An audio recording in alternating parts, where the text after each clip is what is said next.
Yo, what's going on, everybody? Welcome back to another video. Today we're going to show you guys the new engine that we got for the Miata. The engine's all completely put together and done, so we'll show you that, and then we'll go through what was done to the engine, goals with that engine, stuff like that. So yeah, I'll show you guys that right now. ¿Con mano o con pipa? Con la pipa, esto es más fácil. Oh, con la pipa. Yeah. Oh, vamos a hacer. Oh, ok. Sí, bro. Yo cogí el mío. Oh, ¿de Yo y verdad? este chamaco lo cogimos así, como si nada. 1, 2, 3.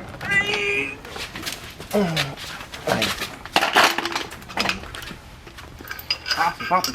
Yo y este chamaco lo cogimos así. Fácil, con las manos. easy. ¿Cómo dije? De show. De hecho, papá. Chacho, yo no podía hacer eso. I feel like it's heavier now. No, el tinte, yeah. Yeah, el tinte. Yo pensaba que era el cristal. You know, roto. el motor pesa mucho más. ¿Pesa más ahora? Porque ahora tengo el clutch y todo completo. Esto. Oh, Lo que pesa. yeah. So, alright guys, so we got the engine out. We're gonna get it put where it needs to go, and then we'll talk about this. Alright guys, so I know you guys seen this before, the engine for Doomsday. This engine has been gone through completely, been reported. I don't know much about rotaries and stuff, but it is a 12A, and everything has been upgraded. It's full street bridge ported and everything like that, like big ports. Like here, I'll show you guys, like completely all cleaned up all around. You guys can see all in there, all ported and stuff. Brand new clutch and everything. So everything is pretty much brand new on this thing. This engine is capable of around 1200 horsepower. So it's gonna be bad. It's gonna be a nasty engine. And that engine's gonna be put back in Doomsday tomorrow. We're gonna be putting it in. So yeah, stay tuned for that. And you guys already know we did the bay and everything in this. Looking beautiful, beautiful, beautiful. Oof. Can't wait till we get that engine in here tomorrow. And hopefully get it running tomorrow too, you know. A lot of work, still things we gotta assemble on the rotary and everything before we can get it in the car. But should be firing up tomorrow for sure. Alright guys, so it's the next day. As you can see, I'm at Mike's house. This morning we went and picked up the cherry picker and everything at my shop. And then we're going to be putting this beautiful, beautiful bumblebee of an engine inside the red Hornet. Inside Doomsday. We're not going to get it running and anything like that. Just for the fact that we're just going to be getting the engine in here and pretty much like bolted into it. Because he's going to be getting some stuff done for wiring and things like that on the car to get for that engine right there. So yeah, we're just gonna get the cherry picker out of the back of his car, or SUV, and then we'll move Doomsday better area so we can work on it and get to slapping this beautiful. You sure you don't want to get it running, say? I don't want to. So Trust me, I want to. yeah, so yeah, guys, look at this port job, man. I wish you guys could see in there. It just, the transition is nice, like the smoothness, like top notch. So, but guys, I need your help on something. You guys know how we have the LS to go in the S10 and everything like that. Well, I've been thinking of not LS swapping my truck for the simple fact that everybody LS swaps S10s. Yes, LSs are amazing. I'm a diehard, you know, Chevy guy, firm believer in no replacement and displacement. But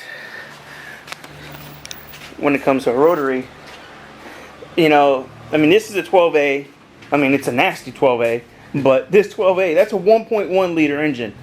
You know what I mean? This 1.1 can produce more power than, you know, a V8 can, you know?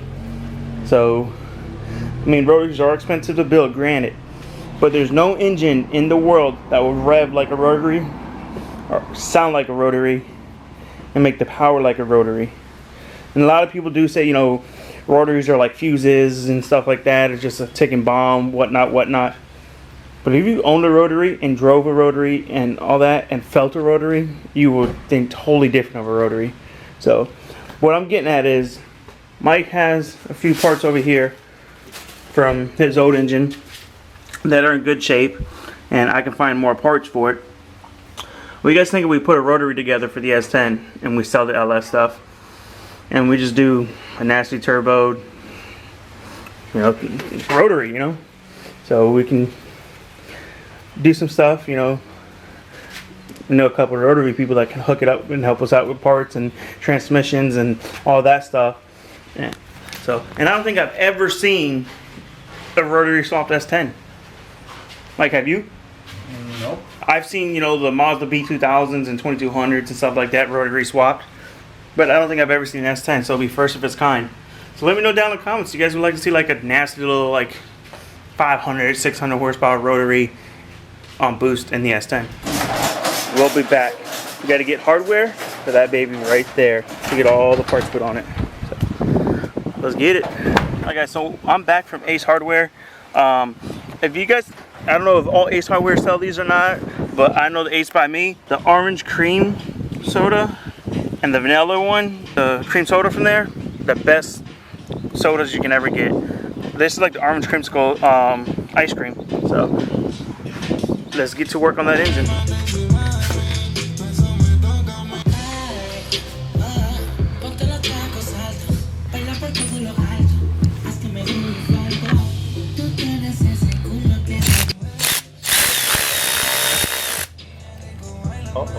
Muy largo. Alright guys, so now we're going to AutoZone.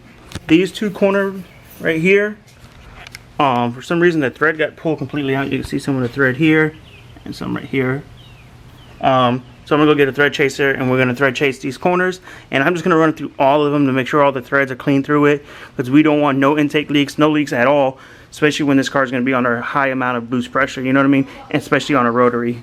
So we're definitely gonna go get that done, and then we'll be back and I'll show you guys how you chase these threads.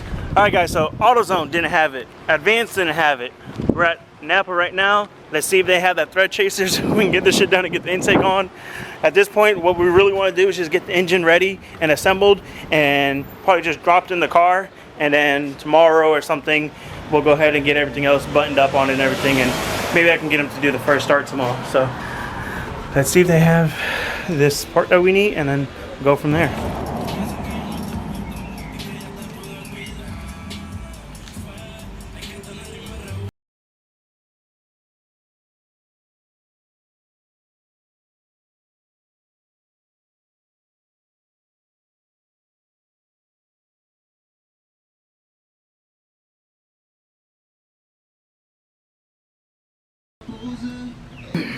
Alright guys, so got the intake on and everything. Only thing is we need one more bolt for here that's longer.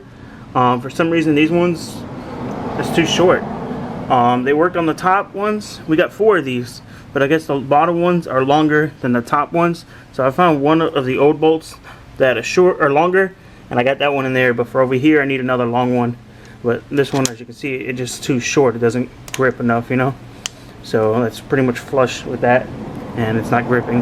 So yeah, I need to get another longer bolt for here, and we can tighten this one up, but we can do that later on. These are all good and tightened down. I'm gonna go ahead and start getting everything else put on the engine right now. Okay, so I got the thermostat housing put on. That is all on. I got the wastegate put on the turbo manifold and all that. So now what I'm gonna go ahead and do is get this slapped on there. I'm gonna put a light coat of RTV around that gasket to help seal it a little better, and then get it put on. Let's see. This is heavy, so hopefully you don't knock the engine off of this little dolly, you know. So I don't have my tripod here. I would guys put you guys on a time lapse and everything, so I apologize. I'm sorry guys, but yep, let's get the manifold and everything put on the engine. Woo-wee! Would y'all look at that big old turbo on this baby. So manifold is on, tightened down. Both manifolds are on and tightened down. So yeah, looking good, looking good. So I don't think anything goes up on this side here. Everything is assembled on this side. So it's just really heavy on this side because the turbo and stuff, you know. Yeah, the turbo's on there. So I'm gonna see what else that needs to be put on it, and then we'll get. I also got the oil return line back on. This is just hand tight right here. I'm gonna wait until I have it up on the cherry picker, up in the air and everything, and then tighten that down, you know. But yeah, Hell yeah, brother. Alright, so I got Doomsday up on jack stands, up in the air, as you can see. We had that strap holding on the transmission, so I got a jack under it now holding it up in the air, so I get the strap off, obviously, so the clutch and everything will slide into the transmission so we can get it bolted up. So I got to pull the starter out of that section right there, and then I got the engine on the cherry picker. So yeah, I'm gonna go ahead and get the starter pulled out of there and get it tucked out the way, and then we'll go ahead and start getting this shoved in this hole right here. And then when Mike gets back, he can help me with the rest of the stuff, because I don't know where none of this goes. I'm sure I can figure it out, but I'm not 100% sure where it goes, and I don't know where the hardware is, put the mounts on, or where it even connects on this engine. You know what I mean? I've never messed with this engine at all. So I mean, I have, but I didn't take the mounts off or any of that stuff, nor do I know where you put it all. So well, I'm gonna get as far as I can get without Mike being here, and then when he gets here, we'll finish up the rest. Let's go, papi.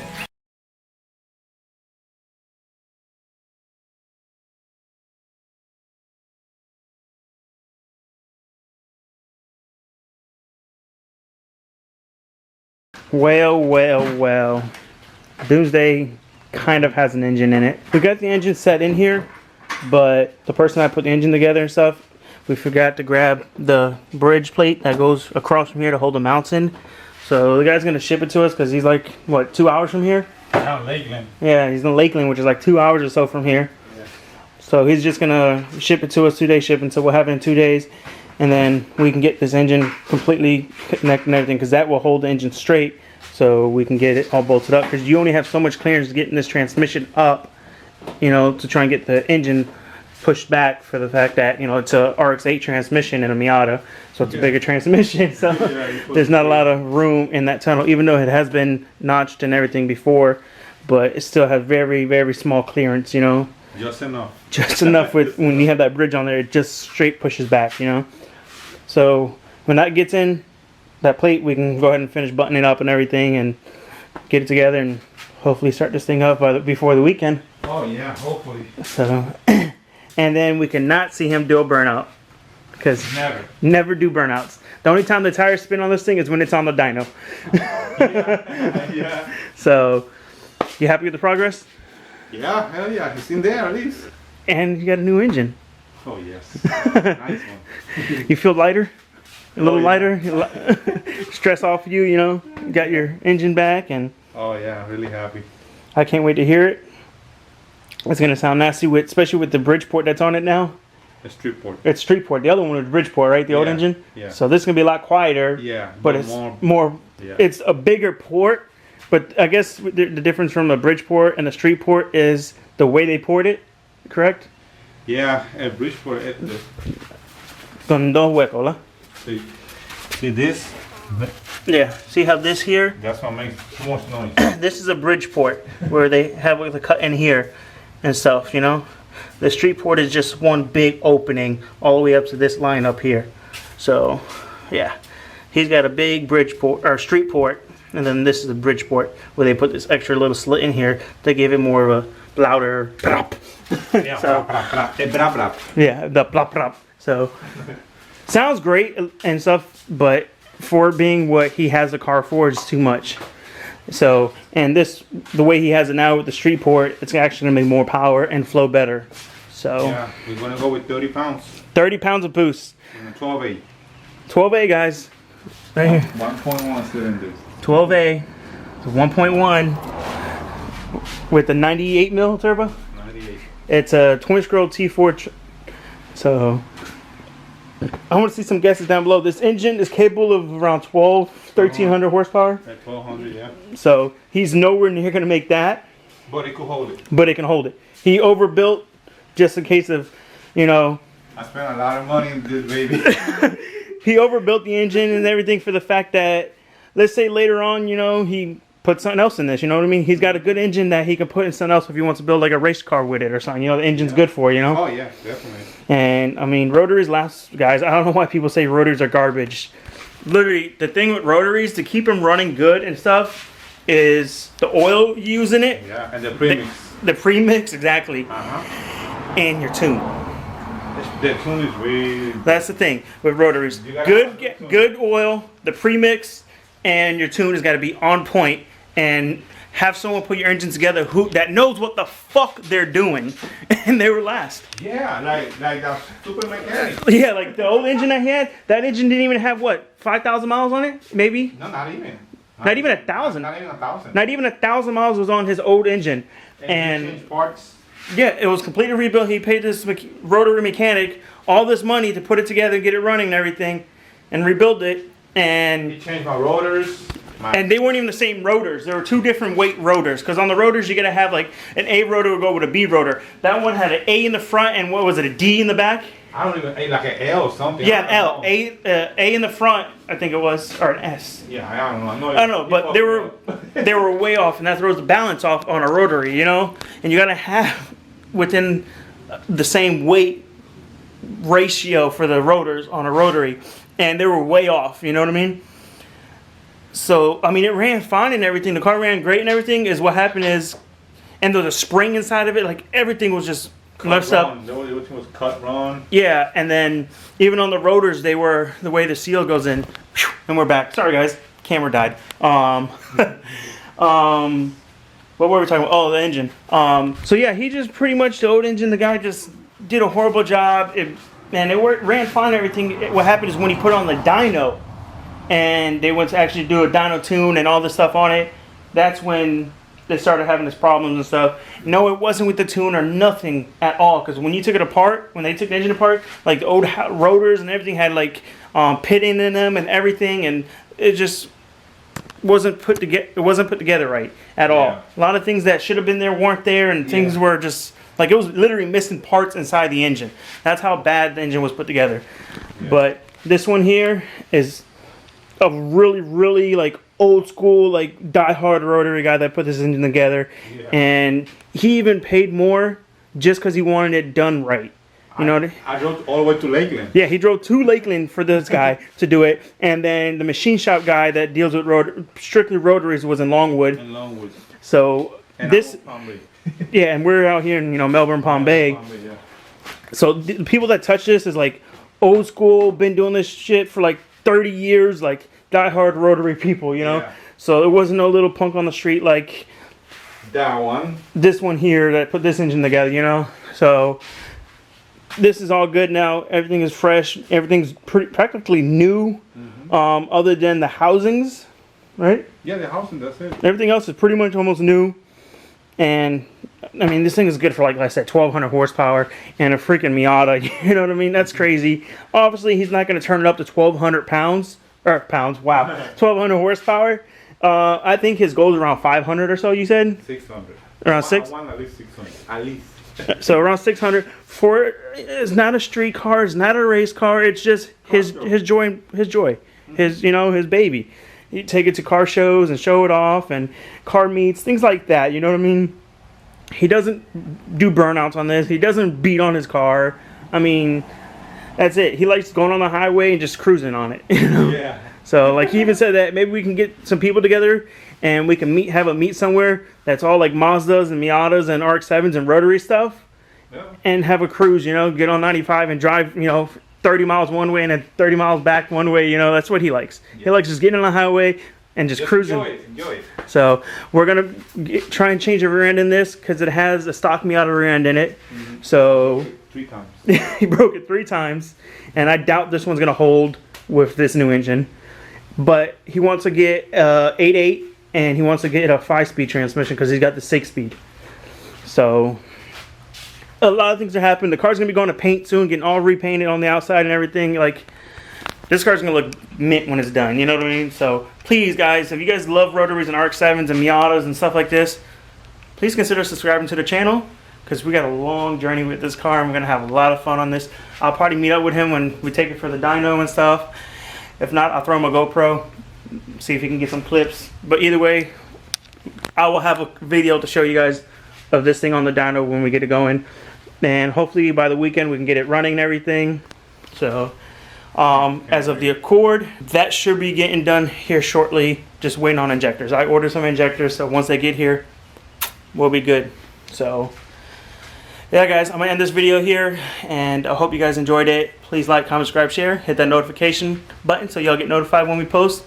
And we'll catch you rotary lovers and Mazda lovers and RX-7 lovers and car lovers and car dudes and car duets on the next one. And remember, go out there and work on your project, guys. Whether you spend 5 minutes, 10 minutes, 20 minutes, you know, progress is progress. Yeah, we didn't get 13 years in this. Yeah, he's been building this car for 13 years, you know what I mean? It's ran and then, you know, that old engine and stuff.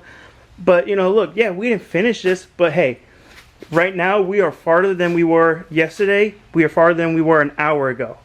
Because now it has an assembled engine inside of it. We just gotta the rest little things, you know what I mean? So there's no setbacks. If you guys think about it, you gotta realize everything happens for a reason. So if, you know, what if we would have put this all together and everything, and he went to go drive it up and he got hit, you know what I mean? Things happen. Everything happens for a reason, guys. So like my whole injector situation and the Honda problem that we were having, you know, it happens. It sucks. But, you know, it happens. It's part of life. So, enjoy your cars, enjoy your family, enjoy your projects, and enjoy life, guys. I love you guys, and we'll catch you on the next one. Peace.